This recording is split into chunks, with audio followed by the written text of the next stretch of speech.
Seja muito bem-vindo a mais um Encontro com a Palavra. Iniciamos este curso com o estudo do livro de Gênesis. E hoje iniciaremos o estudo do último livro da Bíblia, o livro do Apocalipse. Muitos dos nossos ouvintes esperaram por esse livro desde que começamos a estudar a Bíblia. Existem várias razões para o livro do Apocalipse, entre todos os 66 livros da Bíblia, ter sido colocado como último livro. Uma das razões é que este é o livro mais difícil de ser entendido. O requisito básico para entender o Apocalipse está nos outros 65 livros da Bíblia. Veremos o porquê daqui a pouco. Outra razão por que este é o último livro da Bíblia é porque existem duas áreas de verdade sobre a qual não entenderíamos nada se não fosse o livro do Apocalipse. A palavra grega Apocalipse significa remover ou retirar o véu. O conceito é o seguinte: existem milhões de coisas por trás do véu, pesado, e você nunca descobriria quais são elas. Deus, portanto, remove o véu, de forma que vejamos o que está por trás dele. Tecnicamente, uma revelação é algo que você só sabe porque Deus tirou o véu. As duas áreas que seriam difíceis de se entender sem uma revelação é a maneira como a Bíblia começa e termina. A Bíblia começa com o livro de Gênesis, que significa começo. O livro de Gênesis tem a ver com o começo de tudo. Deus humilhou Jó, um grande pensador e homem espiritual, com a pergunta: onde você estava quando lancei os alicerces da terra? Responda-me, se é que você sabe tanto. Como é que Jó poderia saber? Ele estava lá quando tudo aconteceu? Como Jó ou qualquer outra pessoa poderia saber tanto assim sobre a criação? Ninguém estava lá. Nenhum cientista poderia saber. Para um cientista dar o seu parecer sobre um evento, ele tem que estar no local do evento, observar o fenômeno e fazer experimentos. A partir daí, ele pode tirar conclusões. A questão da criação, como um ato de Deus, foge do alcance de um cientista. Um filósofo pode filosofar a respeito do começo de tudo. Depois de um ano estudando filosofia, o curso foi concluído com a seguinte frase: eu não sei, você não sabe, ninguém sabe. Mas é inteligente pensar sobre isso. O filósofo dá sua opinião sobre a criação, reflete sobre o fenômeno e conclui com a visão agnóstica sobre o assunto. Ninguém sabe nada sobre isso, mas é bom pensar sobre o assunto. Tem uma pessoa que pode falar com propriedade sobre o assunto. Essa pessoa é o profeta que recebeu uma revelação da parte de Deus. Você pode dizer que não existe esse negócio de revelação. É aí que a fé entra. É sua opção crer que a Bíblia é uma revelação de Deus, ou que ela tem a revelação de Deus. Muitos creem que ela é uma revelação de Deus. A palavra revelação envolve todas as maneiras pelas quais um homem pode se comunicar com Deus. A palavra inspiração é um termo que especifica a maneira pela qual Deus se comunica com um homem através da Escritura. Nesse contexto, a Bíblia é tida como sendo uma revelação especial de Deus. Lendo a Bíblia, descobrimos que ela começa com um profeta dizendo: tive uma revelação de Deus. Deus tirou o véu e me mostrou como tudo começou. Se não fosse assim, nós jamais saberíamos como tudo começou. Se não fosse assim, nós jamais saberíamos. O mesmo se aplica ao fim de todas as coisas. O que vai acontecer? Como podemos conhecer o futuro? Só podemos conhecer o futuro se Deus nos revelar. Por isso a Bíblia termina com um profeta, o apóstolo João. E ele diz: eu, João, irmão e companheiro de vocês no sofrimento, no reino e na perseverança em Jesus, estava na ilha de Pátimos por causa da palavra de Deus e do testemunho de Jesus. No dia do Senhor, que é o primeiro dia da semana, achei-me no Espírito e ouvi por trás de mim uma voz forte, como de trombeta, que dizia: escreve, pois, as coisas que você viu, tanto as presentes como as que acontecerão. A Bíblia começa com uma revelação de como tudo começou e termina com uma revelação de como tudo vai acabar. Antes de começarmos o estudo deste livro, quero passar uma tarefa para você. A parte mais importante do nosso curso vai começar daqui a pouco. Depois, quando você terminar o curso conosco, vai começar o seu próprio estudo da Bíblia. Agora pegue uma folha de papel e faça uma coluna. Coloque um título para esta primeira coluna. Escreva: sinal. Preste atenção no início do livro do Apocalipse. Diz assim: revelação de Jesus Cristo, que Deus lhe deu para mostrar aos seus servos o que em breve há de acontecer.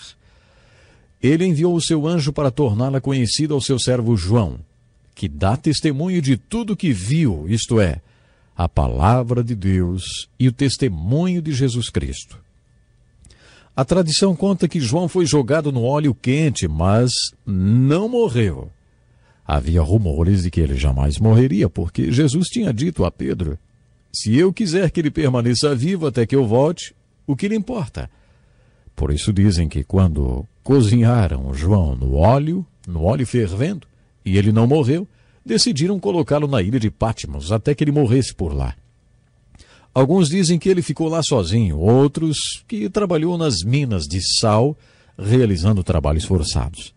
Não podemos afirmar com certeza porque essas informações baseiam-se na tradição.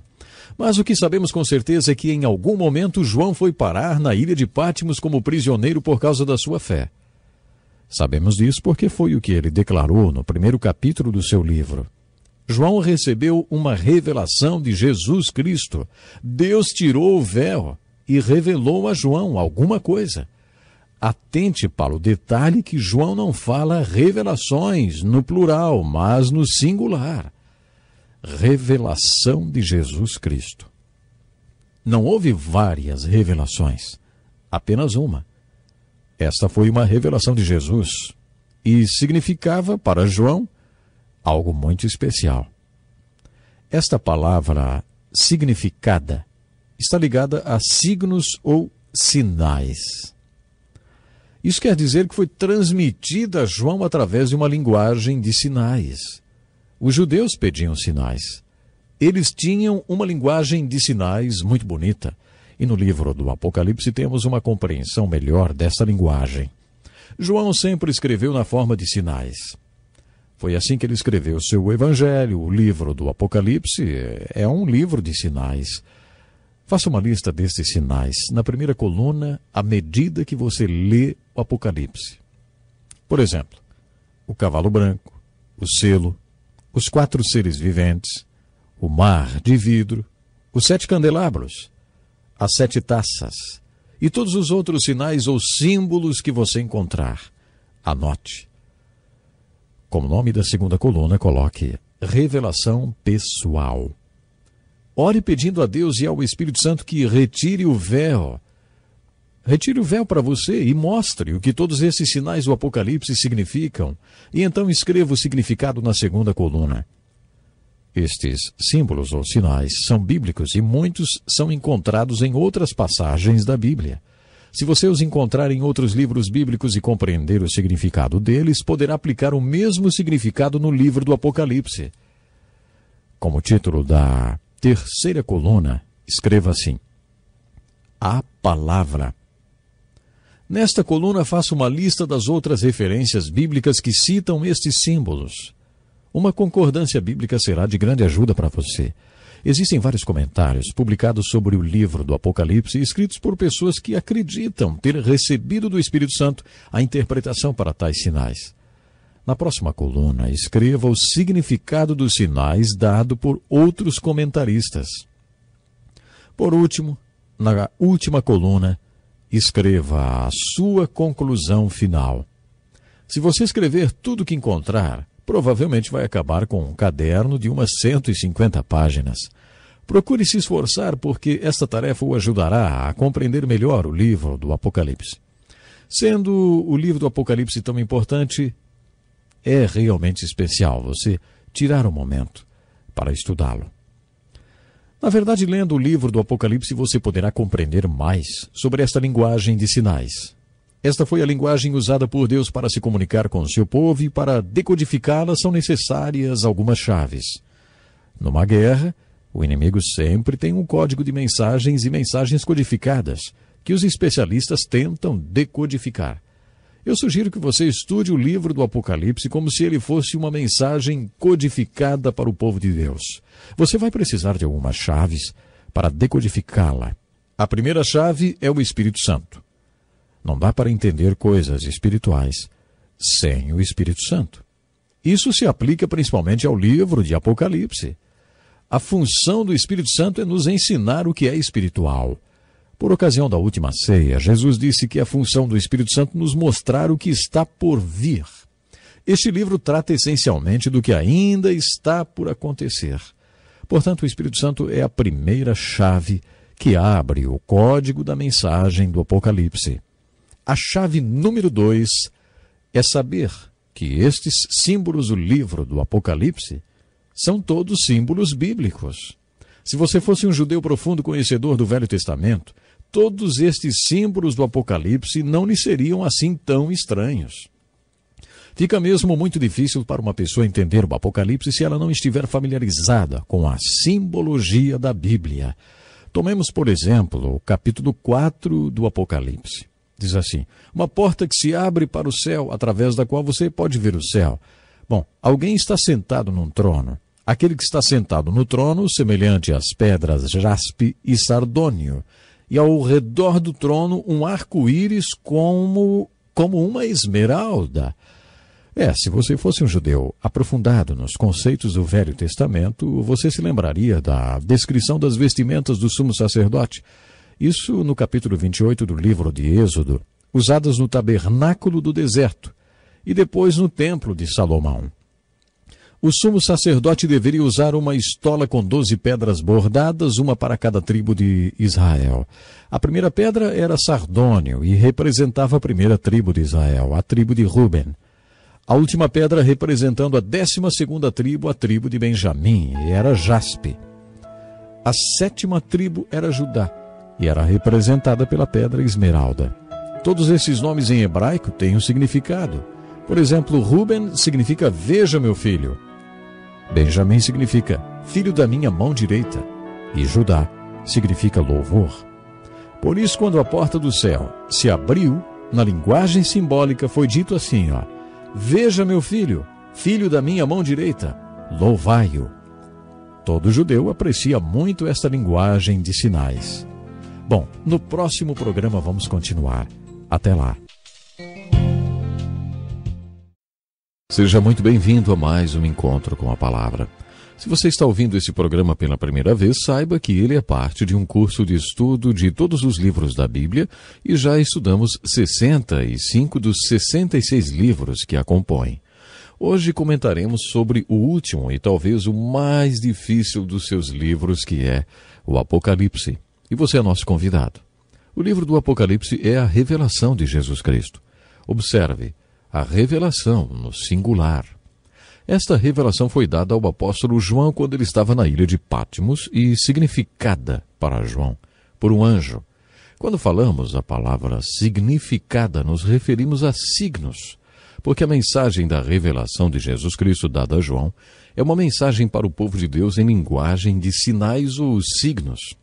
É uma mensagem dada ao povo de Deus em códigos, e a única maneira do povo de Deus compreender essa mensagem é por meio de chaves que desvendam estes códigos. Já falamos sobre algumas dessas chaves e hoje falaremos sobre outras. Logo de início, quero dizer que nosso objetivo é fazer apenas uma introdução ao livro de Apocalipse no curto espaço de tempo que temos, um total de 7 programas. Futuramente faremos outro tipo de estudo mais analítico. O tipo de estudo que estamos fazendo agora é introdutório e oferece uma visão geral de cada livro da Bíblia, procurando mostrar como cada um deles se encaixa num todo. Esse estudo do Apocalipse visa dar uma visão geral deste livro e também mostrar como ele se encaixa com os outros 65 livros da Bíblia. No programa passado comentamos que a Bíblia começa com uma revelação sobre a qual não teríamos nenhuma informação se Deus não nos tivesse revelado. A palavra revelação tem o mesmo significado da palavra grega apocalipse, que significa remover o véu. A ideia é que existe uma verdade por trás do véu que você jamais descobriria se Deus não o removesse e não a revelasse. A primeira verdade que a Bíblia revela é referente à criação, ao começo de tudo. Como tudo começou, a Bíblia termina removendo outro véu e revelando outra verdade, a do futuro. Como tudo vai acabar? O que vai acontecer no fim de tudo? Sem uma revelação de Deus, jamais poderíamos saber a resposta. A frase "Eu sou o Alfa e o Ômega" aparece várias vezes no último livro da Bíblia. Seria a mesma coisa que dizer "Eu sou o A e o Z". A primeira letra do alfabeto grego é o Alfa e a última o Ômega. Portanto, dizer "Eu sou o Alfa e o Ômega" é a mesma coisa que dizer "Eu sou o início e o fim". Iniciamos nosso curso com o livro de Gênesis, que significa começo, e estamos no fim do nosso curso com o último livro da Bíblia. Neste livro temos a revelação do único, Jesus Cristo, que é o começo e o fim, que era e é e sempre será o eterno Cristo. A revelação do começo e do fim está ilustrada para nós no 4º capítulo do Apocalipse. Entendê-la é uma das chaves para decodificar a mensagem deste livro. O livro do Apocalipse foi escrito numa linguagem de sinais, os símbolos. Quando estudamos os ensinos de Jesus, aprendemos sobre as parábolas, palavra composta por duas palavras gregas, balu, que significa jogar, e para, que significa ao lado de. A parábola é uma história ou ilustração jogada ao lado de uma verdade que tentamos ensinar. O que é um símbolo? Novamente vamos nos remeter ao grego para entender. Esta palavra também é composta pela palavra balo, que significa jogar. Só que agora vem acompanhada por um símbolo que significa do outro lado. Com o símbolo você tem uma ilustração ou uma história jogada do outro lado, com o objetivo de fazer você entender a verdade que está sendo ilustrada ou ensinada. O autor vai jogar estas ilustrações na nossa frente, diante das nossas mentes, para ilustrar uma verdade. O Apocalipse é um livro cheio de símbolos, verdades e ilustrações jogados diante das nossas mentes, porque o seu objetivo é revelar Jesus Cristo como ele era, como ele é e como ele sempre será. A primeira chave que mencionamos é o Espírito Santo. Não conseguimos entender nenhuma verdade espiritual sem o Espírito Santo. Isso é particularmente verdadeiro em relação ao livro do Apocalipse. Não conseguiremos entender a revelação do futuro sem a chave mestre, ou o Espírito Santo. De acordo com Jesus, a principal função do Espírito Santo é nos revelar as verdades espirituais referente ao que está para acontecer. João 16. Por isso, no que concerne ao futuro e aos fatos espirituais que ainda não se cumpriram, precisamos da chave mestra, o Espírito Santo. Com a chave mestra, o Espírito Santo, a próxima coisa que precisamos é perceber que todos os símbolos do Apocalipse são símbolos bíblicos. A chave para entender estes símbolos bíblicos é buscar outras ocorrências dele nas Escrituras. Se entendermos os significados destes símbolos em outras passagens da Bíblia, as chances de entendermos o significado deles no livro do Apocalipse serão bem maiores. Tendo isto em mente, comentaremos sobre o tema do Apocalipse e o começo e o fim. O sumo sacerdote no tabernáculo, no deserto e no templo de Salomão usava a estola sacerdotal, bordada com pedras que representavam as tribos de Israel. Essa ilustração está registrada no capítulo 4 do Apocalipse. Quando a porta do céu se abriu, foi visto um trono, e sobre ele alguém sentado com aspecto semelhante às pedras jaspe e sardônio. Também havia um arco-íris ao redor do trono, como uma esmeralda. Estas pedras preciosas eram joias que representavam as 12 tribos de Israel. Cada nome de tribo possui um significado, e a primeira joia representava a tribo de Ruben. A primeira tribo, que significava veja, meu filho. A última das 12 tribos era Benjamim, que significa o filho da minha mão direita. A esmeralda representava a tribo de Judá, que significa louvor.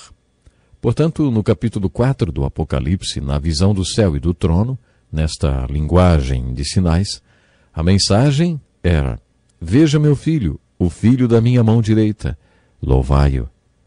Nos capítulos 4 e 5 observamos um louvor e uma adoração muito bonitos, e que Deus, o Pai, transfere o centro da adoração no céu dele para seu filho, o Cordeiro, com a aparência de ter sido sacrificado. Deus está dizendo: adorem meu filho por causa do que ele foi, do que ele é e do que ele sempre será. Adorem meu filho. Estou explicando isso para mostrar que os símbolos do Apocalipse são símbolos bíblicos e que é importante conhecer o significado destes símbolos bíblicos. Volte para o capítulo 28 de Êxodo e leia a descrição da estola sacerdotal. Aí você poderá entender o que estes símbolos bíblicos significam quando ler o Apocalipse. Estas pedras preciosas mencionadas junto com aquele que está sentado no trono no céu são símbolos bíblicos. Como todos esses símbolos são bíblicos, você pode ver por que os livros da Bíblia foram organizados da forma que o livro de Apocalipse ficasse por último. O pré-requisito para compreender o Apocalipse é entender os outros 65 livros da Bíblia. É por isso que fico espantado quando um recém-convertido diz que o primeiro livro da Bíblia que ele quer ler é o Apocalipse. Geralmente eles acabam não entendendo nada e dá para saber por quê, né? Isso acontece não só porque esses símbolos são criptográficos, mas também porque o pré-requisito básico para entendê-los é entender toda a Bíblia. Por isso acho que a posição do livro do Apocalipse na Bíblia é a mais apropriada. Eu gostaria de exemplificar esta chave usando outros símbolos. Observe, por exemplo, os seguintes versículos, Apocalipse 1:4, 4:5 e Apocalipse 5:6, que mencionam os 7 Espíritos de Deus. Diz assim: João, às 7 igrejas da província da Ásia, a vocês graça e paz da parte daquele que é, que era e que há de vir, dos 7 Espíritos que estão diante do seu trono. Do trono saíam relâmpagos, vozes e trovões. Diante dele estavam acesas 7 lâmpadas de fogo, que são os 7 Espíritos de Deus. Depois vi um cordeiro que parecia ter estado morto em pé no centro do trono, cercado pelos 4 seres viventes e pelos anciãos. Ele tinha 7 chifres e 7 olhos, que são os 7 Espíritos de Deus enviados a toda a terra. O que são os 7 Espíritos de Deus? Você já tinha ouvido falar dos 7 Espíritos de Deus? Aquelas pessoas que estudam os números na Bíblia afirmam que o número 7 significa perfeição ou plenitude. Isso sugere que os 7 Espíritos de Deus são a expressão perfeita de Deus. Entretanto, muitos estudiosos acreditam que a expressão os 7 Espíritos de Deus nos remete às profecias de Isaías. Em Isaías 11, versículos 1 e 2, o príncipe dos profetas apresenta a profecia dos 7 Espíritos de Deus, cumprida pelo apóstolo João no Apocalipse. Um ramo surgirá do trono de Jessé, e das suas raízes brotará um renovo. O Espírito do Senhor repousará sobre ele. 1. O Espírito que dá sabedoria. Aí temos o 2. O entendimento. 3. O Espírito que traz conselho. 4. E poder. 5. O Espírito que dá conhecimento. 6. E temor do Senhor. Com estes são 7. Isaías estava falando que o Messias viria e quando ele viesse seria a expressão completa de Deus, que na sua essência é um Espírito. De acordo com Isaías, Jesus Cristo exemplificaria esse perfil de 7 características de uma vida que é verdadeiramente cheia do Espírito e controlado por ele. Vocês já sabem que gosto de encerrar nossa aula lançando um desafio. Como o nosso tempo hoje já acabou, deixo com vocês o seguinte desafio. Na sua opinião, o que é um crente cheio do Espírito? O que é um pastor cheio do Espírito? Muitas pessoas responderiam minha pergunta dizendo que uma pessoa cheia do Espírito é aquela que talvez fale em línguas. Para mim, uma pessoa verdadeiramente cheia do Espírito ou controlada pelo Espírito é aquela pessoa que, pela graça de Deus, demonstra estas 7 manifestações espirituais, descritas no Apocalipse pelo apóstolo João e pelo profeta Isaías, no capítulo 11 de sua profecia, como os 7 Espíritos de Deus. A descrição perfeita destes 7 Espíritos, como Isaías profetizou, é a vida de Jesus Cristo. Quando o apóstolo Paulo ordenou: não se embriaguem com vinho, que leva à libertinagem, mas deixem-se encher pelo Espírito, ele estava falando sobre sermos iguais a Cristo. Por causa de alguns excessos, muitos seguidores de Cristo têm medo de ser crentes cheios do Espírito. Mas vocês acham que alguém deveria se sentir intimidado de manifestar estas 7 qualidades espirituais descritas pelo apóstolo João e pelo profeta Isaías? Então, o desafio é exatamente esse. Descubra exatamente o que é ser cheio do Espírito Santo. Você não gostaria de ser como Jesus Cristo? Você não acha que todos nós devemos procurar ser como Cristo? É que possamos ser verdadeiros imitadores do Senhor Jesus Cristo.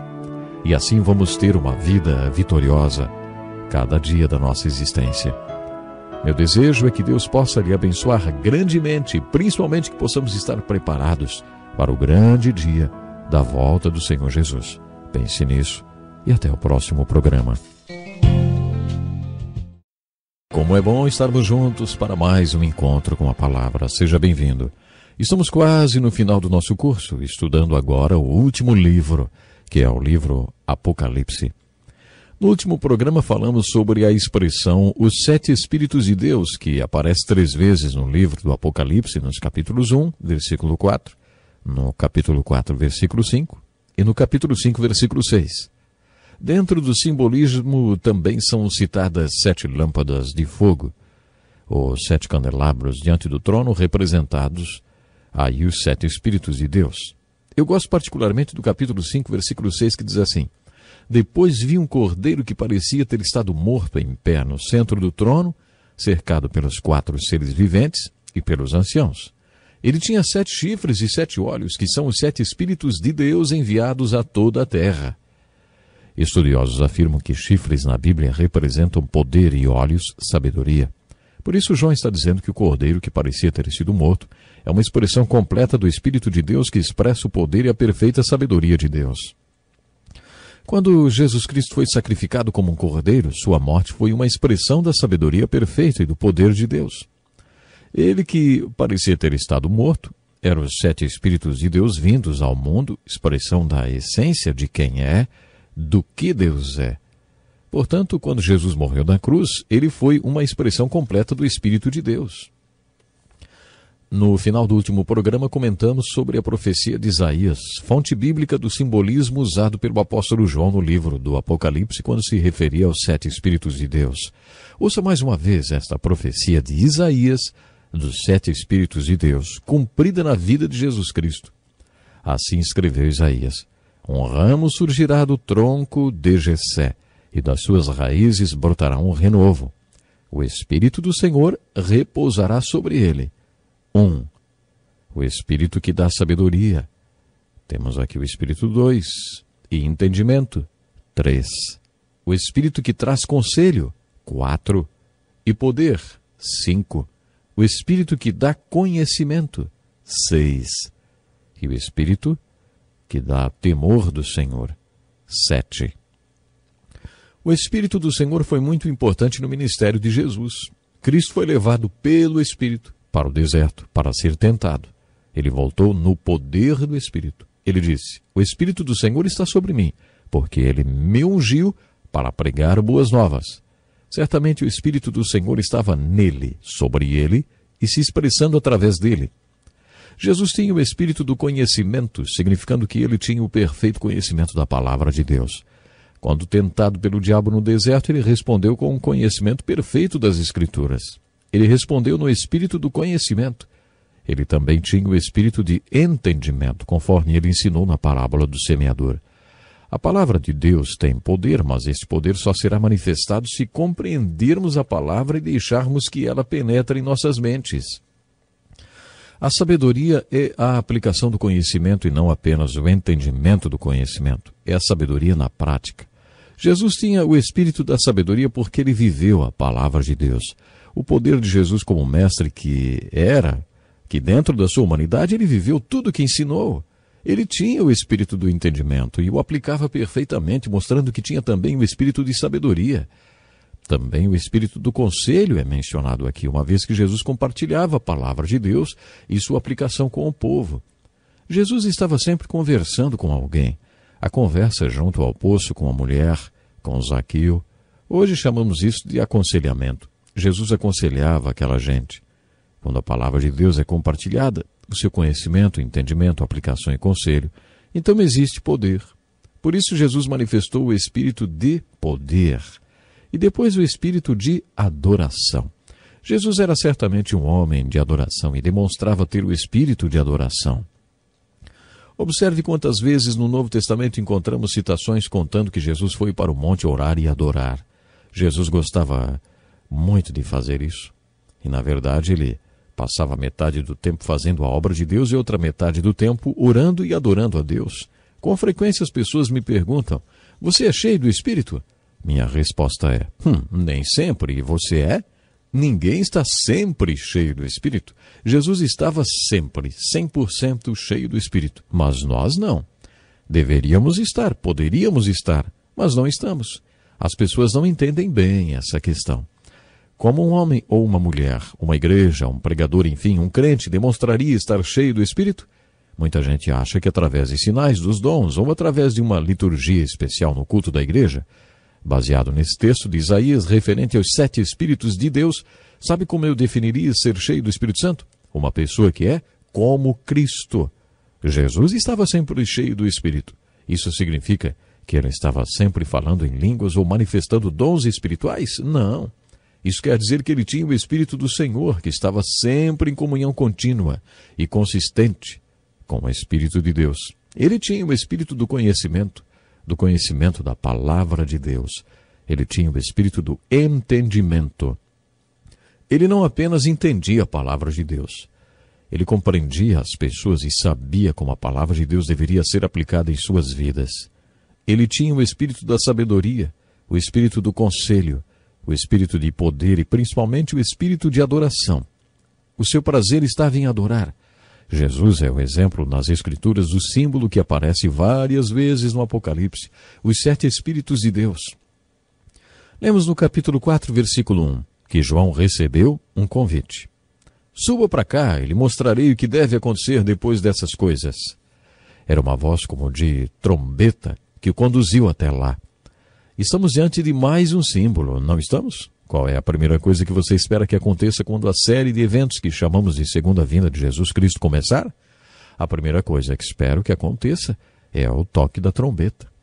Adoro música e o som da trombeta, mas creio que nunca ouvi uma trombeta como a que ouviremos naquele dia, que dará início aos eventos que compõem a segunda vinda de Cristo. Muitos acham que o primeiro acontecimento será o arrebatamento da igreja. Não. Primeiro ocorrerá o chamado, o toque, a trombeta. Algumas pessoas acham que a voz como de trombeta que chamou João para subir e depois o tomou para vislumbrar o trono é o símbolo bíblico referente ao arrebatamento da igreja. João vê um mar de vidro em frente ao trono. Esse também é um símbolo bíblico. Tanto no tabernáculo como no templo de Salomão havia o lavatório para lavagem e limpeza.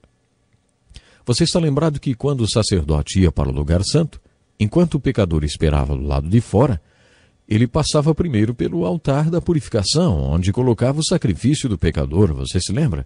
Enquanto acontecia aquela oferta ao Senhor, ele ia para o lavatório, semelhante a uma grande bacia, onde de maneira cerimoniosa ele se lavava. A mensagem desse ato é: lave-se antes da adoração. Ou, quem pode subir à presença de Deus? Aquele que tem suas mãos limpas. A mensagem do lavatório era que você deve se limpar antes de, como pecador, aproximar-se do Deus Santo. Observe que na passagem do Apocalipse, o mar é como cristal. Em outras palavras, está solidificado. Aprendemos com o livro de Hebreus que a água representa a purificação que todos nós precisamos para nos aproximar de Deus. Jesus disse a Pedro e a João que aqueles que passaram pelo banho da purificação não precisam nascer repetidas vezes quando pecam. Você não precisa de outro banho de purificação cada vez que peca. É como se você tivesse tomado banho no banheiro público e no caminho para casa tivesse pisado em alguma coisa e sujasse o seu pé. Chegando em casa, você não vai precisar tomar banho outra vez, mas só lavar os pés. Então isso já o deixará limpo outra vez. Essa nova lavagem dos pés é representada pelo lavatório. Você não pode se aproximar do trono de Deus sem antes passar pelo lavatório. No Apocalipse, esta água do lavatório está solidificada, porque este vidro ou cristal representa uma purificação permanente. A purificação nunca é permanente nesta vida. Precisamos de purificação contínua. Quando Jesus lavou os pés dos apóstolos, disse a Pedro: olha, se eu não os lavar, você não terá parte comigo. Jesus quis dizer que não haveria comunhão entre eles. Ao que Pedro então respondeu: então, Senhor Jesus, não apenas lave os meus pés, mas também as minhas mãos e a minha cabeça. Ele já exagerou, né? Bom, mas esse era Pedro. Esta ideia de não ter comunhão comigo sem uma purificação contínua é ilustrada nas Escrituras através do lavatório. Não podemos nos aproximar de Deus sem passar pelo lavatório, sem a purificação contínua. Mas no livro do Apocalipse, ela é o mar de vidro, representando uma purificação completa e permanente, para sempre limpo. No capítulo 5 encontramos outro símbolo, um livro perfeitamente selado com 7 selos, e ninguém que conseguia abri-lo. Isso nos remete ao livro de Ruth. Você está lembrado que Boaz precisou assumir todas as dívidas de Ruth, as dívidas que Ruth tinha, e então trazê-la de volta casando-se com ela? Quando isso acontecia, as dívidas da mulher eram seladas num rolo, num livro, e o parente redentor não podia abrir o livro, o rolo, até que provasse estar habilitado para resgatá-la. Só depois disso ele saberia o quanto tudo lhe custaria. O que vemos no 5º capítulo do Apocalipse é que não havia ninguém qualificado para cumprir o papel de redentor, até que foram ouvidas as boas novas. Não chore! Eis que o leão da tribo de Judá, raiz de Davi, venceu para abrir o livro e os seus 7 selos. Jesus quebrou os selos e abriu o livro. Ele viu o quanto lhe custaria para nos redimir e pagou o preço. Quando a porta do céu se abriu no capítulo 4 do Apocalipse, lemos que havia 4 tronos e 24 anciãos sentados neles. Estes anciãos representam a liderança do povo de Deus. Temos aqui outro símbolo bíblico. Você está lembrado que Davi dividiu o sacerdócio de forma que sempre havia 24 sacerdotes de plantão? Segundo os estudiosos, estes 24 anciãos representam a liderança do povo de Deus. Alguns dizem que eles representam os 12 apóstolos e as 12 tribos, mas isso pode ser deduzir demais. O conceito que eles representam é o de liderança. Esses anciãos tinham coroas de ouro porque eram vitoriosos. Usavam roupas brancas porque se mantiveram puros até o fim. Tinham harpas, o que significa que eram adoradores. E tinham taças de ouro cheias de incenso, representando as orações do povo. Estes anciãos eram vitoriosos e se conduziram bem até o fim, porque eram adoradores e porque os santos estavam orando por eles. Esta é a chave para que tudo vá bem até o fim. Gosto de repetir para enfatizar. Todos esses símbolos são símbolos bíblicos. Procure entender o que eles significam no primeiro texto em que aparecem na Bíblia e depois você conseguirá entender os significados deles no Apocalipse. Programe-se para estar conosco no próximo encontro com a Palavra. Deus lhe abençoe de uma forma especial. Seja bem-vindo a mais um encontro com a Palavra. Este é o 4º programa dedicado ao estudo do último livro da Bíblia, a Revelação de Jesus Cristo, livro do Apocalipse. Entendemos que o último livro da Bíblia é uma mensagem em código de Deus para o seu povo, e para que essa mensagem seja compreendida, são necessárias algumas chaves que desvendem o código.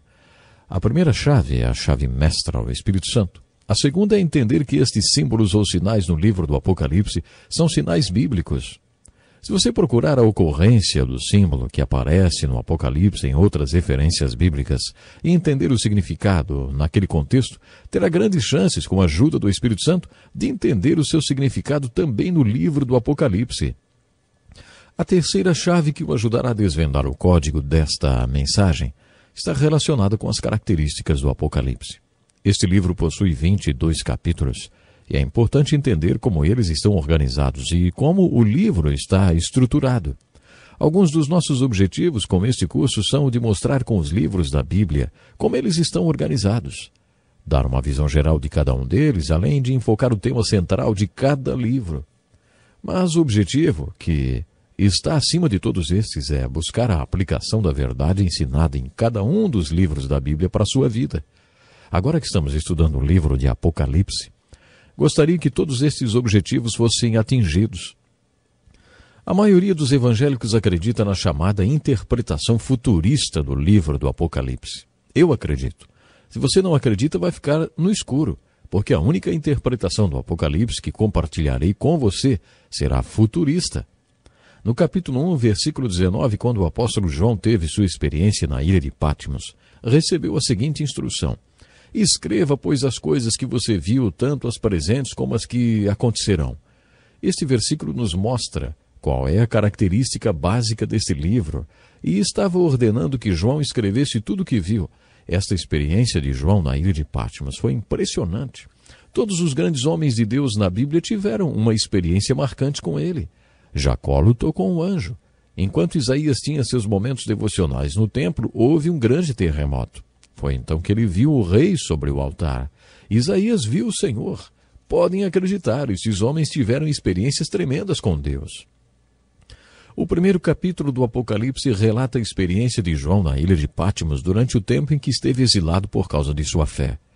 No dia do Senhor, que é o primeiro dia da semana, João foi levado pelo Espírito. A expressão levado pelo Espírito significa ele teve uma visão, conforme ele mesmo afirmou. Esta experiência de João é a essência do livro do Apocalipse. Este livro é um registro da revelação de Jesus Cristo para João na ilha de Patmos. Ele recebeu a ordem para escrever esta revelação para as 7 igrejas espalhadas na Ásia Menor. João relata sua experiência no primeiro capítulo do Apocalipse. Eu, João, irmão e companheiro de vocês no sofrimento, no reino e na perseverança em Jesus, estava na ilha de Patmos por causa da palavra de Deus e do testemunho de Jesus. No dia do Senhor achei-me no Espírito e ouvi por trás de mim uma voz forte como de trombeta que dizia: escreva num livro que você vê e envie a estas 7 igrejas: Éfeso, Esmirna, Pérgamo, Tiatira, Sardes, Filadélfia e Laodiceia. Voltei-me para ver quem falava comigo. Voltando-me, vi 7 candelabros de ouro, e entre os candelabros alguém semelhante a um filho de homem, com uma veste que chegava aos seus pés, e um cinturão de ouro ao redor do peito. Sua cabeça e seus cabelos eram brancos como a lã, tão brancos quanto a neve, e seus olhos eram como chama de fogo. Seus pés eram como o bronze numa fornalha ardente, e sua voz como o som de muitas águas. Tinha em sua mão 7 estrelas, e da sua boca saía uma espada afiada de 2 gumes. Sua face era como o sol quando brilha em todo o seu fulgor. Quando o vi, caí aos seus pés como morto. Então ele colocou sua mão direita sobre mim e disse: não tenha medo, eu sou o primeiro e o último. Sou aquele que vive. Estive morto, mas agora estou vivo para todo sempre. E tenho as chaves da morte e do Hades. Escreva, pois, as coisas que você viu, tanto as presentes como as que acontecerão. Este é o ministério das 7 estrelas que você viu em minha mão direita e dos 7 candelabros. As 7 estrelas são os anjos das 7 igrejas e os 7 candelabros são as 7 igrejas. A palavra anjos poderia ser traduzida do original grego por pastores. Este é um estudo que visa dar a vocês uma visão geral do livro do Apocalipse. E por isso nós não vamos poder nos deter na experiência de João. Os detalhes das experiências dos servos do Senhor mencionadas na Bíblia não são enfatizados. Por isso quero usar o curto espaço de tempo que nós temos para enfocar os resultados desta experiência e não os detalhes. Preste atenção nos verbos usados neste relato de João. Achei-me no Espírito. Ouvi por trás de mim uma voz forte, como de trombeta. Voltei-me para ver quem falava comigo. Você não acha que a experiência de João é parecida com a experiência de Moisés diante da sarça ardente, que não era consumida pelo fogo? Ele disse: que impressionante! Pensou: por que a sarça não se queima? Vou ver isso de perto. Quando o Senhor viu que Moisés ia se aproximar para ver, ele se revelou para Moisés e falou com ele face a face, como se fosse de homem para homem. Poderíamos dizer que o simbolismo destes episódios é que o pré-requisito para ter uma experiência profunda com Deus é voltar-se para Ele, ir até Ele, aproximar-se. Peçam um pedido intenso, e lhes será dado. Busquem uma busca intensa, e encontrarão. Batam, e a porta lhes será aberta. Pois todo o que pede recebe, o que busca encontra, e aquele que bate, a porta será aberta. João estava numa ilha. Não sabemos por quanto tempo ele ficou lá, mas ele se virou como Moisés fez no deserto. Ele se virou para ver de onde vinha aquela voz que falava com ele. Ele se virou e a voz falou. Observe os verbos que João usou para descrever o que aconteceu. Voltando-me, vi. Quando o vi, caí aos seus pés como morto. Todos que veem Deus, não importa se lutando com um anjo, ou num redemoinho, ou num terremoto, ou no templo, não importa os detalhes, quando veem Deus, todos ficam sem palavras para se expressar e ficam impressionados com a majestade dele. Também ficam sem palavras para expressar a consciência do seu próprio pecado. Santo, santo, santo é o Senhor dos exércitos. A terra inteira está cheia da sua glória. Foi assim que Isaías se sentiu. Ai de mim, estou perdido, pois sou um homem de lábios impuros e vivo no meio de um povo de lábios impuros. Foi assim que Isaías se sentiu quando viu o Senhor. Com João foi a mesma coisa. Quando ele viu a Cristo, o Cristo eterno, ele caiu aos seus pés como se estivesse morto. Jesus nos chamou para morrermos para nossos próprios planos, vontade e querer, e vivermos para Ele. Quando João caiu aos seus pés como morto, Jesus colocou sua mão sobre ele e disse: "Não tenha medo, eu sou o primeiro e o último." O Espírito Santo precisa fazer uma obra na vida de uma pessoa, para depois, como resultado desta obra, Jesus se tornar o primeiro na vida dela. Jesus disse a Nicodemos: "Digo-lhes a verdade. Ninguém pode ver o reino de Deus se não nascer de novo. Ninguém pode entrar no reino de Deus se não nascer da água e do Espírito. Só mesmo quem nasceu de novo pode ter um relacionamento íntimo com Jesus." Imagine a cena. O Cristo ressurreto, o Cristo eterno, colocando a mão sobre João e dizendo: "Eu sou o primeiro." Muitos acreditam que o apóstolo João estava terminando a primeira parte de sua missão quando registrou aquela experiência. A ordem foi: "Escreve, pois, as coisas que você viu." Depois ele ouviu: "Escreve isto, pois essas palavras são verdadeiras e dignas de confiança." João deveria escrever sobre as coisas que eram, que existiam nas 7 igrejas. Essas igrejas Éfeso, ou Efésios, Esmirna, Pérgamo, Tiatira, Sardes, Filadélfia e Laodiceia, eram as igrejas que existiam naquele tempo. As cartas para estas 7 igrejas estão nos capítulos 2 e 3.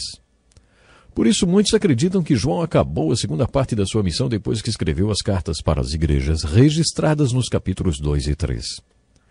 As cartas para as 7 igrejas na Ásia Menor deveriam ser lidas como uma oração e aplicadas de maneira devocional na vida da igreja e em nossa vida particular.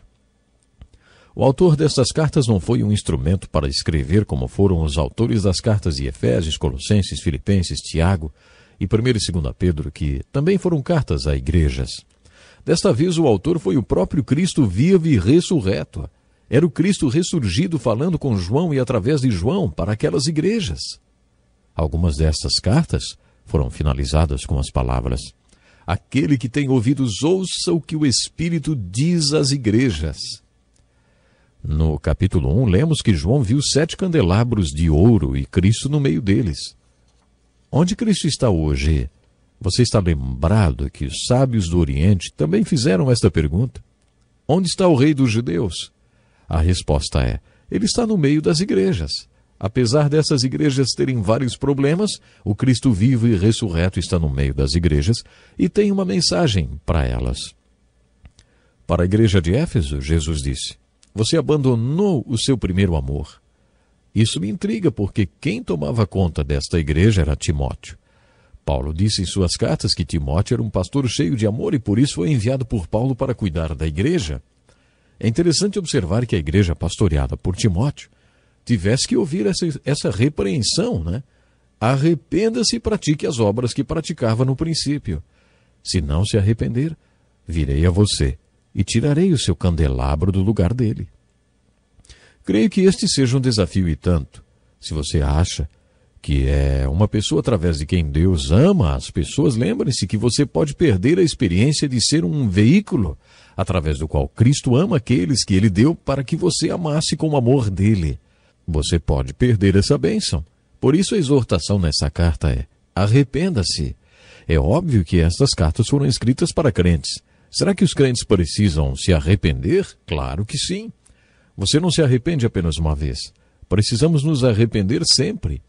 Por causa dessa necessidade de constante arrependimento, Jesus instituiu a Santa Ceia, ou a Eucaristia, a Ceia do Senhor. Não importa o nome dado, a instrução é para que durante a observação desse ato de adoração instituída pelo Senhor, haja um autoexame e arrependimento dos pecados conhecidos e também dos desconhecidos, que impedem a nossa comunhão com Jesus.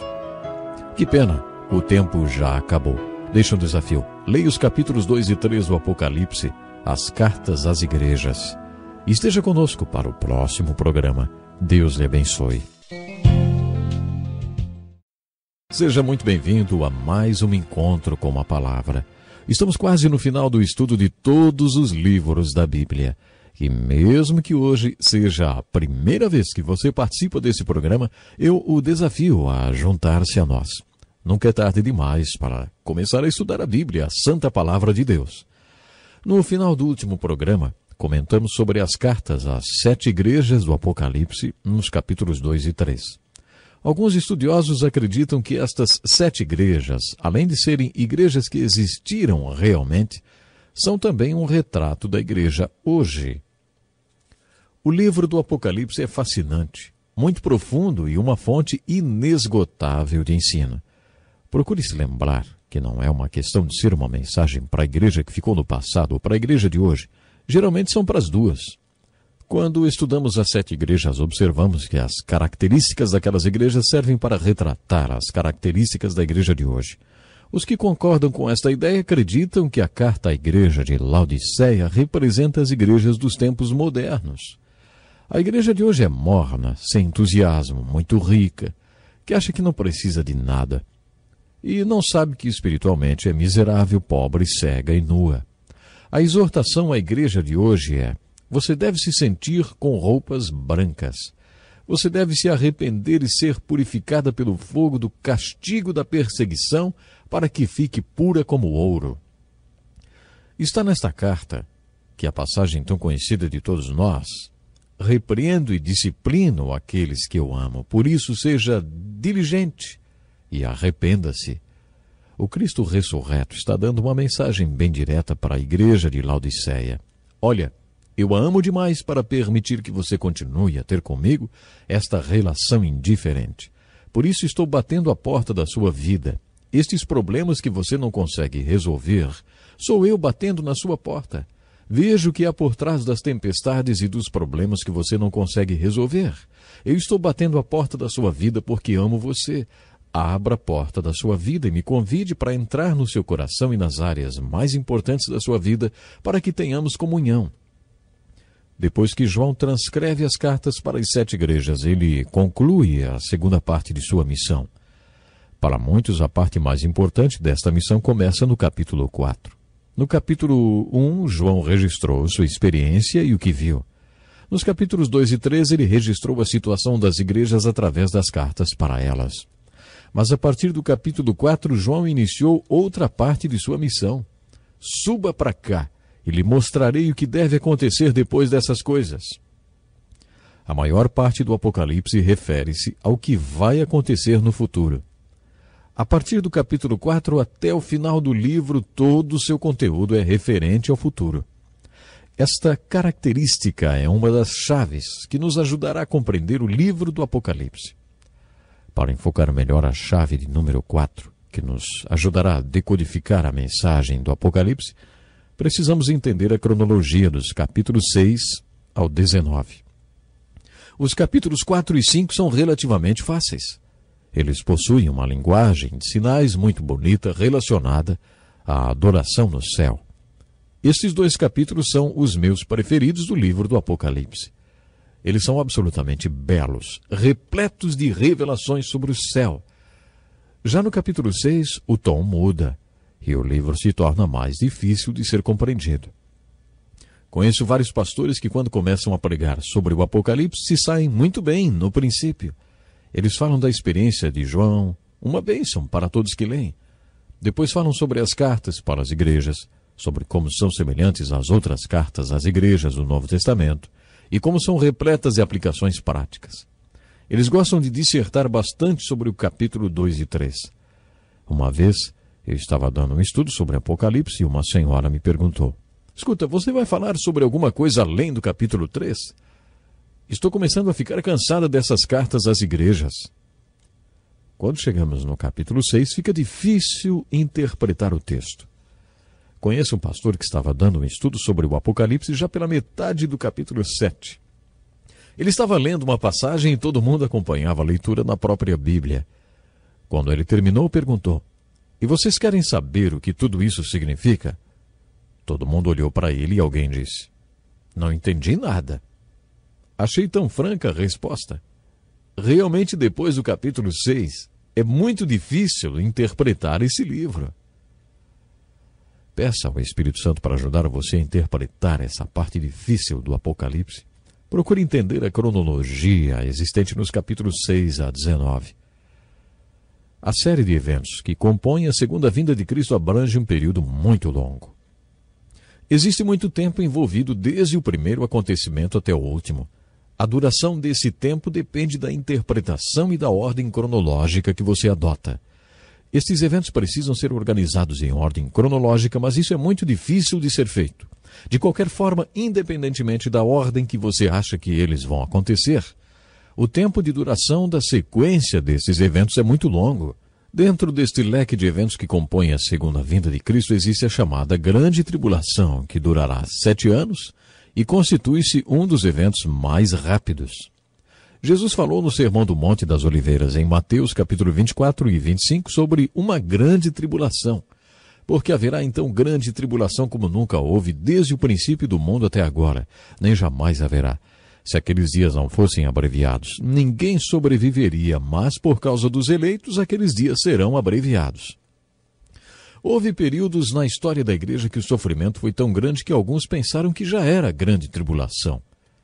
Talvez se você tivesse passado por alguma guerra, rodeado de fome, perseguição e matança, você também acharia que estava vivendo a grande tribulação. Mas quando Jesus descreveu a grande tribulação, ele afirmou que se aqueles dias não fossem encurtados milagrosamente, não sobreviveria ninguém. Você já assistiu a algum filme que tenta retratar o fim do mundo? Eu vi o filme The Day After. Este filme tenta retratar o que seria um holocausto termonuclear. Poderíamos dizer que este filme dá uma ideia da grande tribulação. A grande tribulação é o assunto dos capítulos 6 a 19 de Apocalipse. Alguns estudiosos acreditam que ela durará 7 anos. Os capítulos 6 a 19 enfocam este período. A grande tribulação está ilustrada nesta parte do Apocalipse através dos julgamentos. No capítulo 6, lemos sobre a abertura do primeiro selo.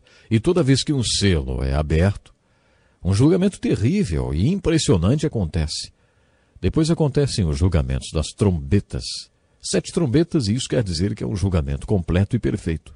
Cada vez que uma trombeta toca, acontece um julgamento. Os selos são abertos no capítulo 6, as trombetas tocam nos capítulos 8 e 9. Depois, no capítulo 16, temos 7 taças e todas elas derramam. Cada vez que uma taça derrama, mais um julgamento acontece. Há muitas razões porque parte do Apocalipse é difícil de ser entendido pela maioria das pessoas. Ele pode ser difícil para algumas pessoas porque é assustador e nós não gostamos de ler sobre um futuro assustador. Ai, ai, ai. É isso que ouvimos com todos esses julgamentos. Ai, ai, ai. O Apocalipse não ajuda a combater a depressão. Por favor, não recomende a leitura do Apocalipse para ninguém que esteja sofrendo de depressão. Este não é um livro muito animador. Um dos fatores que dificultam a leitura do Apocalipse é saber se estes 3 tipos de julgamentos dos selos, das trombetas e das taças são 3 períodos distintos de julgamento. Eles são consecutivos, mas separados? Será que estes períodos de julgamento vão piorando? Difícil afirmar. Eu pessoalmente acho que os julgamentos são consecutivos e que ficarão mais intensos no decorrer dos 7 anos de duração da grande tribulação. Se você acha que está complicado, agora é que as coisas começam a ficar difíceis. Há informações ou comentários sobre os 3 tipos de julgamentos, sobre a descrição deles. Os capítulos 7, 10 a 15 e 17 a 19 não estão em ordem cronológica. Imagine que você, que não é muito familiarizado com óperas, assista à apresentação de uma ópera. Imagine que você receba o programa da ópera e descubra que ele está totalmente fora da ordem cronológica, ou ainda que o programa não tenha nada a ver com a ópera em si.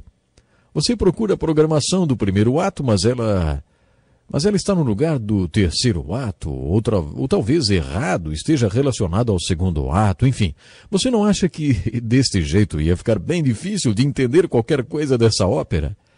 Pois é justamente com algo assim que você vai se deparar no estudo dos capítulos relacionados aos julgamentos.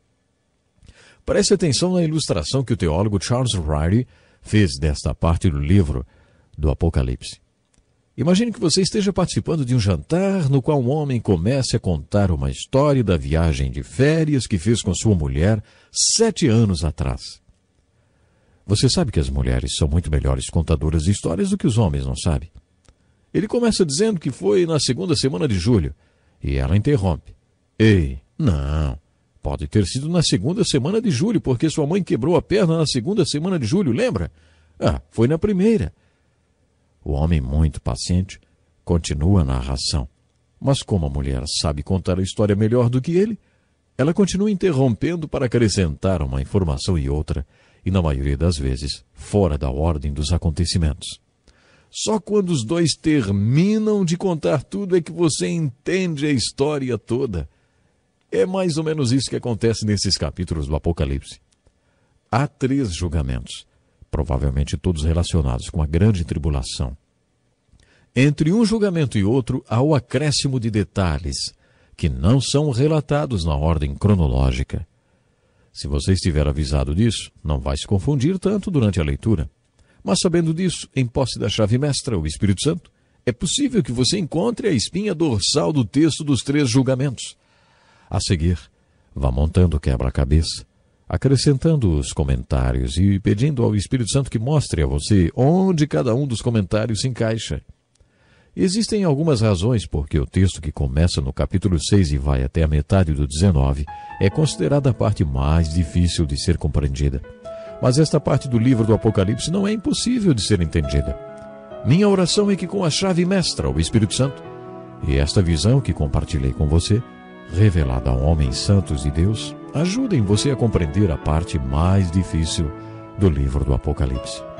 Continuaremos o estudo deste livro no próximo programa. Então, até lá, Deus lhe abençoe de uma forma especial e vamos nos preparar para a vinda do Senhor Jesus. Seja muito bem-vindo a mais um encontro com a palavra. Para algumas pessoas, os últimos programas parecem ser o fim de uma longa jornada. No encontro com a palavra, desenvolvemos um estudo introdutório e panorâmico de todos os livros da Bíblia, buscando uma aplicação devocional, pessoal e prática de tudo que aprendemos. Iniciamos o curso com o livro de Gênesis e no próximo programa, depois de 358 aulas, finalizaremos o nosso estudo de toda a Bíblia. Que vitória! Mas ainda não acabamos. Este é o penúltimo programa. Portanto, abra sua Bíblia para estudar o Apocalipse, o livro da revelação de Jesus Cristo. Esse curso não tem a pretensão de dar uma visão profunda dos livros da Bíblia, porque é um curso introdutório e panorâmico. Nosso objetivo é que ele sirva de estímulo para que você comece a ler e estudar a Bíblia sozinho. Este é o objetivo do programa. O que realmente importa é que você busque a palavra de Deus e que Deus abra a palavra para você. Vamos voltar ao livro do Apocalipse. Já comentei que o livro do Apocalipse é como se fosse uma mensagem codificada de Deus para seu povo, e para decodificar esta mensagem você precisa de algumas chaves. A chave mestra é o Espírito Santo. A segunda chave é saber que todos os sinais, símbolos ou signos que aparecem no Apocalipse são bíblicos. A terceira chave é a própria estrutura do livro do Apocalipse, a forma como ele é organizado. João recebeu uma missão dividida em 3 partes. A primeira parte foi: escreve, pois, as coisas que você viu. No capítulo 1, João relatou sua experiência na ilha de Patmos. E nos capítulos 2 e 3, João escreveu as cartas para as 7 igrejas, cumprindo a segunda parte da sua missão. Depois ele recebeu outro comando: suba para cá, lhe mostrarei o que deve acontecer depois destas coisas. A revelação agora estava relacionada a coisas futuras. E essa parte da missão de João foi do capítulo 4 até o final do livro. Foi a parte mais difícil de sua missão. A próxima chave tem a ver com a estrutura e a organização do Apocalipse. Entender como os capítulos de 6 a 19 foram organizados. Isso é muito difícil e por isso gastamos tanto tempo no último programa falando sobre este assunto. Se você entendeu tudo o que falei no último programa, vai gostar da próxima chave. Compreender a cronologia dos fatos e dos julgamentos descritos nos capítulos de 6 a 19 é descobrir a espinha dorsal desse texto. É muito difícil ensinar sobre o Apocalipse sem usar um quadro de anotações. Bom, mas em relação a conhecer a cronologia, a ordem destes acontecimentos, devemos ser humildes e nos lembrar do que Jesus disse, né? Quanto ao dia e à hora ninguém sabe, nem os anjos dos céus, nem o Filho, senão somente o Pai. De acordo com Jesus, ninguém sabe o dia nem a hora do fim. Nem os anjos, nem mesmo o Filho de Deus, apenas o Pai sabe. Pense bem nisso. Se os anjos não sabem, se o Filho de Deus não sabe, se apenas o Pai sabe, quem somos nós para querer saber quando tudo vai acontecer? Você acha que não precisamos ser humildes a respeito da cronologia dos eventos relatados no Apocalipse? Podemos ser dogmáticos e fazer afirmações enfáticas a respeito da existência dos fatos. Mas devemos ser bem humildes e admitir que não temos como descobrir quando tudo vai acontecer, porque Jesus falou que não nos compete saber os tempos e as estações desses eventos. Um desses eventos é o arrebatamento da igreja, depois a grande tribulação sobre a terra e a segunda vinda de Cristo, quando ele voltará para a terra com sua igreja para reinar. Muitos acreditam que o reino de Jesus sobre a terra durará mesmo 1000 anos. Qual é sua posição teológica a esse respeito? Você é pré-milenista e acredita que Cristo vai voltar antes do reino milenar?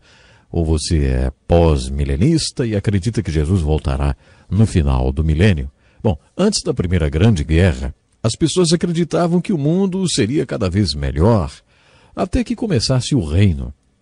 Mas isso foi antes da Primeira Guerra, da Segunda, da Guerra da Coreia, da Guerra do Vietnã, Guerra do Golfo, e de todas as guerras quentes e frias e dos rumores de guerra.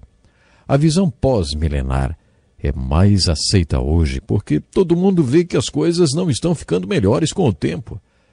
Agora, se você não acredita que o milênio vai acontecer, então você é amilenista. Devemos ser humildes e não ficar deduzindo quando exatamente os eventos descritos no Apocalipse vão acontecer. A chave número 6 é ler o livro do Apocalipse a fim de adorar e não de entender. Isso é muito importante. Existe uma promessa para aqueles que leem esse livro e permanecem nos seus ensinos. Há muitas coisas difíceis no livro do Apocalipse, mas há coisas fáceis de serem entendidas, principalmente as cartas às igrejas, que são tão fáceis de serem aplicadas na nossa vida e na vida da igreja como qualquer outro texto do Novo Testamento. Por outro lado, outras coisas não conseguimos entender, mas devemos obedecê-las da mesma maneira.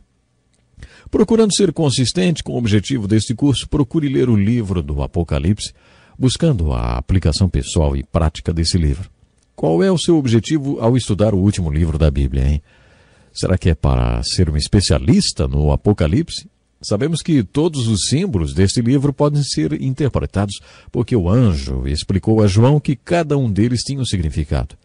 Pense nisso. Gostaria de ser um mosquitinho para ver o anjo explicando a João o significado de todos estes símbolos. É claro que deve ter sido uma experiência e tanto para aquele profeta. Tanto foi que 2 vezes, uma no capítulo 19, versículo 10, e outra no capítulo 22, versículo 8 e 9, João caiu aos pés do anjo e adorou aquele que interpretou todos os símbolos para ele. Fica fácil entender porque João quis adorar o anjo que o ajudou a entender este livro. O anjo disse: "Não faça isso. Sou servo como você e seus irmãos, os profetas, e como os que guardam as palavras deste livro. Adore a Deus." O Evangelho de João é todo dedicado a dizer quem é Jesus. Mas, de acordo com este anjo, o Evangelho de João não é o único livro da Bíblia a falar sobre Jesus Cristo. Como já destaquei várias vezes, Jesus abriu as Escrituras para os apóstolos quando lhes disse, no capítulo 24 de Lucas, que tudo que foi escrito na lei, os profetas e os salmos, tudo converge para ele. A Escritura foi um livro fechado para os apóstolos até que Jesus compartilhou a revelação do livro santo com eles. A Escritura se abriu para os apóstolos quando Jesus lhes contou que ele é o propósito e o espírito de toda profecia A mesma verdade que este anjo estava compartilhando com João e que serviu como uma chave para a compreensão do último livro da Bíblia e de todos os seus outros livros também. Vocês não acham que esta é uma ótima descoberta a respeito das profecias? Poderíamos achar que João tinha compreendido toda a mensagem, mas um pouco mais tarde, no capítulo 22, a gente lê o seguinte, ó. Eu, João, sou aquele que ouviu e viu estas coisas. Tendo-as ouvido e visto, caí aos pés do anjo que me mostrou tudo aquilo para adorá-lo. Mas ele me disse, não faça isso, sou servo como você e seus irmãos, os profetas, e como os que guardam as palavras deste livro. Adore a Deus. Isso determina claramente o propósito da leitura do Apocalipse, que absolutamente não é entender, mas ver Jesus. Por isso, adore o Jesus que você vê e adore a Deus. Caia com o rosto em terra, como João fez no primeiro capítulo do Apocalipse, e adore a Deus. Adore a Deus e não a interpretação sobrenatural, profunda e bela da linguagem de sinais da revelação de Jesus Cristo. Quem pode dizer que é um especialista no livro do Apocalipse? O propósito da leitura deste livro não é formar doutores no livro do Apocalipse, mas ver Jesus, que é o espírito e o propósito de toda a profecia, e depois adorar a Deus. Deixe que o Apocalipse aumente o seu temor e adoração a Deus. Esta é a sexta chave que o ajudará a entender o Apocalipse. A chave número 7 é fazer a você mesmo a pergunta: por que Deus revelou estas coisas a respeito do futuro? Por que Deus remove o véu? Por que Deus nos revelou como foi a criação? Não foi porque Ele nos devia alguma explicação. Deus não precisa prestar conta a nós sobre o que vai acontecer. Ele não tem de nos informar o que vai acontecer no futuro para que tudo aconteça. Afinal, por que Deus no livro de Gênesis nos contou como foi a criação e como vai ser o futuro no livro do Apocalipse? Observe isso. Por toda a Escritura, encontramos informações sobre o futuro que nos desafiam a viver uma vida santa e de temor a Deus, uma vez que tudo ao nosso redor vai ser consumido. Jamais se renda, meu irmão. Jamais admita a derrota. Continue trabalhando firme na obra do Senhor, porque o seu trabalho não será em vão. Meus queridos, nós já somos filhos de Deus, mas o que seremos no futuro ainda está para ser revelado. Tudo o que sabemos é que quando Ele for revelado, seremos como Ele, porque o veremos como Ele realmente é. Todo aquele que carrega esta esperança deve se manter puro, deve tentar viver uma vida pura, assim como Cristo é puro. 2 Pedro 3, 1 Coríntios 15, 1 João 3. Sabe, a aplicação parece ser a seguinte: à luz de tudo que estava por trás do véu, referente ao que está por acontecer, qual é o tipo de vida que devemos ter nesse mundo? Que tipo de pessoas devemos ser? Essa é a lição e a aplicação que deve ficar em nossas mentes quando lemos o livro de Apocalipse. Lembre-se que o propósito de Deus com o livro do Apocalipse não foi nos tornar doutores em assuntos futuristas. Deus quer que a nossa vida hoje seja transformada diante de tudo que Ele revelou no último livro da Bíblia. Você sabia que muita gente já se converteu a Cristo por causa do livro de Apocalipse? Muitas passagens deste livro que falam sobre o futuro e sobre o que vai acontecer no mundo têm sido usados por Deus de maneira poderosa para que pessoas creiam em Cristo Jesus. Muitos crentes têm sido desafiados e edificados pela leitura deste livro e por passagens do Apocalipse. Bom, mas infelizmente, o tempo de hoje já se foi. Como sempre, eu deixo um desafio. Ao ler o livro do Apocalipse, pergunte a Deus por que Ele está revelando para você como será o fim da história da humanidade e a segunda vinda de Cristo. Este é um assunto para você ter em mente até o nosso próximo encontro com a palavra, e eu estarei esperando por você. Deus lhe abençoe grandemente. E que o Senhor nos ajude a estarmos preparados para o grande dia, o dia da sua vinda. Até o próximo programa. Seja bem-vindo a mais um encontro com a palavra. Não fique preocupado, não. Esse não é o último encontro com a palavra, mas a última das 365 aulas dedicadas ao estudo introdutório e panorâmico de todos os livros da Bíblia. Iniciamos o curso com o livro de Gênesis e, com a aula de hoje, finalizaremos o estudo do último livro da Bíblia, o livro do Apocalipse. Gostaria de agradecer a todos que têm participado assiduamente dos nossos programas. Não importa de quantas aulas você já participou. Lembre-se que este é um estudo introdutório e panorâmico dos livros da Bíblia. Nosso objetivo é desafiá-lo a estudar a Bíblia em profundidade e fazer com que a palavra de Deus entre na vida dos ouvintes e os ouvintes entrem na palavra de Deus. Quando isso acontece, aqueles que ainda não tinham fé acabam se convertendo e os já convertidos são chamados para uma variedade de ministérios, conforme a vontade e o propósito de Deus em salvá-los. Dedicamos os últimos programas ao estudo do livro do Apocalipse e as chaves que ajudam a decodificar a mensagem de Deus para o seu povo. Uma das chaves é tomar cuidado quando olhamos por trás do véu e vemos o que vai acontecer na vida eterna. A Bíblia fala sobre a vida além da sepultura usando uma linguagem de sinais e símbolos. O que a palavra de Deus quer dizer quando Deus nos fala sobre o céu e o inferno, ruas de ouro e fogo eterno?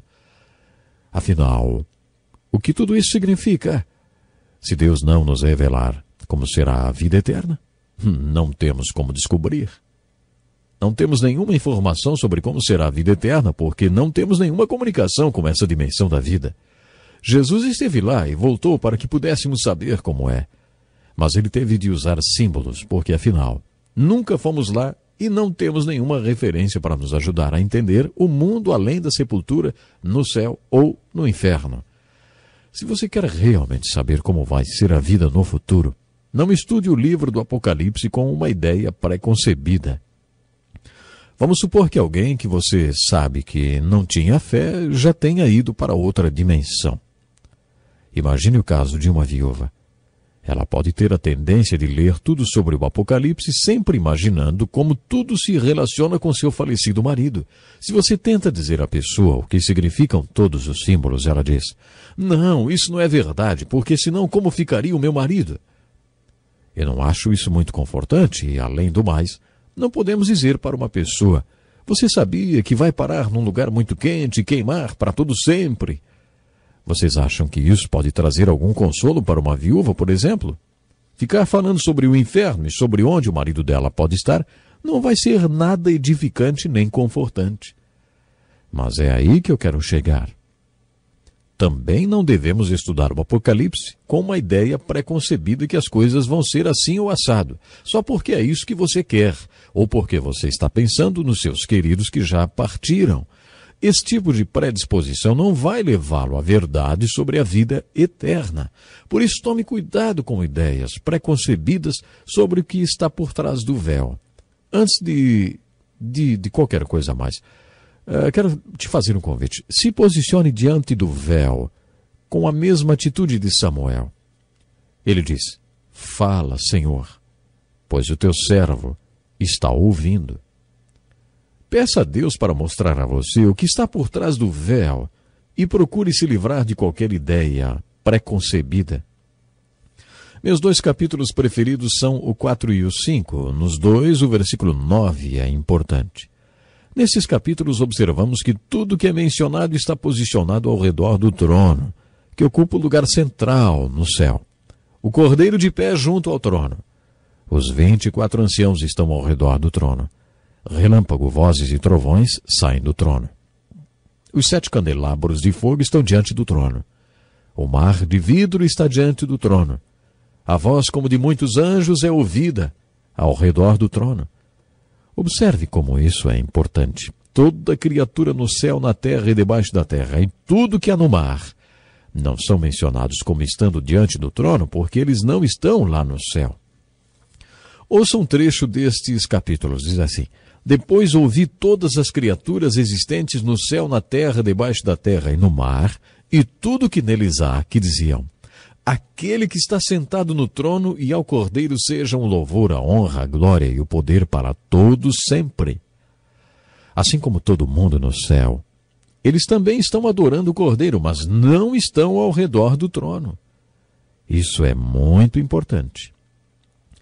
Paulo diz no 2º capítulo de sua carta aos Filipenses assim: para que ao nome de Jesus se dobre todo joelho nos céus, na terra e debaixo da terra, e toda língua confesse que Jesus Cristo é o Senhor, para a glória de Deus Pai. Muitos podem dizer: então quer dizer que no final todo mundo se salva. Essas pessoas acreditam que na próxima dimensão as pessoas que morreram como incrédulas acabarão sendo forçadas a se ajoelhar e a confessar que Jesus Cristo é o Senhor, e isso acabará salvando-as. Esse ensino é chamado de universalismo. O universalismo é uma filosofia muito comum hoje em dia, que tem se espalhado pela Europa e por outras partes do mundo. Eu não acredito que seja isso que o livro do Apocalipse revela por trás do véu. Todo joelho se dobrará, sim. Toda língua confessará, sim. E todas as criaturas no inferno, todos confessarão que Jesus Cristo é Senhor, porque é isso que glorifica a Deus Pai. Mas eles não estão posicionados ao redor do trono. Eles não estão lá. Esta verdade é impressionante. Estes 2 capítulos retratam um cenário muito bonito. Imagine todas essas multidões, eles cantavam um cântico novo. Eu gosto muito de música. O povo de Deus sempre foi marcado pela música usada para expressar o inexprimível. Quando os filhos de Israel atravessaram o Mar Vermelho, cantaram o cântico de Moisés numa explosão de alegria. Esta era a única forma de expressar todo o júbilo que estavam sentindo. Davi conta que Deus nos deu o milagre da música para que pudéssemos louvá-lo. Sempre passamos pelas suas portas com ações de graça e nos seus átrios com hinos de louvor, porque é impossível estar diante de Deus e não louvá-lo. Cantar na presença de Deus é um ato involuntário. Acho que Deus nos deu o dom da oração e o louvor do céu para que possamos expressar aquilo que seria inexprimível com a nossa oração comum. Mas estas não são as únicas maneiras que temos para manifestar um louvor inexprimível. Quando você chegar no céu, ao redor do trono, não vai ouvir a música dentro dos padrões que conhecemos hoje em dia. Deus vai nos dar um cântico novo. Eu amo música. E mal posso esperar para experimentar esse tipo de música na vida eterna e cantar de uma maneira ainda desconhecida por todos, que expressará o inexprimível. A verdade mais impressionante a respeito do Apocalipse é que existem 2 possibilidades: o céu ou o inferno. Os símbolos mais bonitos conhecidos pela mente humana são usados para descrever o céu, e os mais terríveis para descrever o inferno. Os meus 2 capítulos preferidos descrevem santos ao redor do trono de Deus cantando um cântico novo. Isto é lindo. Ao mesmo tempo, há pecadores saudando o Cordeiro que está no trono, mas eles o estão saudando lá do inferno e não do céu. Isso é impressionante. Deus iniciou seu diálogo com o homem no livro de Gênesis, capítulo 3, com a pergunta: onde está você? Onde você está nesse momento? Deus nos ama e começa seu diálogo conosco perguntando: onde está você? Um dia estaremos num lugar para sempre. Seremos santos cantando um novo cântico ao redor do trono de Deus no céu, ou seremos pecadores saudando o Cordeiro lá do inferno. Estaremos num desses 2 lugares. E como Deus nos ama tanto, Ele pergunta hoje, onde está você? Porque onde você está hoje determinará onde você estará na eternidade. Determinará onde você estará saudando o Cordeiro. Se do céu, junto com ele, ou se do inferno. Assim como foi com o homem rico na parábola do homem rico e Lázaro, nossa posição também será irrevogável. Uma vez que você estiver lá, não poderá passar para o outro lado. O importante é que hoje você pode escolher aonde vai passar a eternidade. E agora chegamos à chave número 10. O livro do Apocalipse possui 2 histórias contadas simultaneamente, uma no céu e outra na terra. Hoje sabemos que nossa mente é capaz de pensar mais rápido do que falamos. Uma pessoa rápida fala cerca de 100 palavras por minuto, mas nossas mentes podem processar entre 300 a 400 palavras por minuto. Por isso, quando ouvimos uma palestra, ficamos facilmente entediados. Nossa mente é capaz de acompanhar a projeção de 18 slides diferentes ao mesmo tempo, porque sua mente processa as informações muito rapidamente. Pense no livro do Apocalipse como uma literatura multimídia, em que temos simultaneamente uma história no céu, nos capítulos 4, 5, 19, 20, 21 e 22, e ao mesmo tempo uma história na terra, nos capítulos 6, 8, 9, 19 e 20. Os capítulos 19 e 20 falam da terra e do céu. Eles se dividem ao meio. A chave número 11 é nunca esquecer que algumas informações extras ajudam na compreensão do tema principal das duas histórias, mas estas informações não estão em ordem cronológica. A chave número 12 é o livro do Apocalipse é um livro sobre Jesus Cristo. Por isso, assim como procuramos Jesus no Evangelho de João e até no Velho Testamento, procure por Jesus Cristo também no livro do Apocalipse. Os evangelhos revelam o Cristo sofredor. As epístolas revelam o Salvador como cabeça da sua igreja, comprada por ele com seu próprio sangue. Mas o Cristo do Apocalipse é o Rei dos Reis e o Senhor dos Senhores. No segundo advento de Cristo, eles não vão puxar sua barba, nem lhe colocarão uma coroa de espinhos. Jesus será o Rei dos Reis e o Senhor dos Senhores. Procure por esta revelação de Cristo Jesus. Veja o Cristo revelado como o absoluto Rei dos Reis e Senhor dos Senhores. A chave número 13 é observar que João foi informado que receberia uma revelação que ele deveria transmitir. A chave 14 é perceber que é possível compreender este livro. A chave número 15 é comparar esse livro e todas suas passagens escatológicas referentes aos últimos acontecimentos com outras passagens da Bíblia. Agora quero agradecer de coração a você que participou desse estudo do Velho Testamento e agora terminando o estudo do Novo Testamento. Mas Encontro com a Palavra vai continuar. Deus lhe abençoe.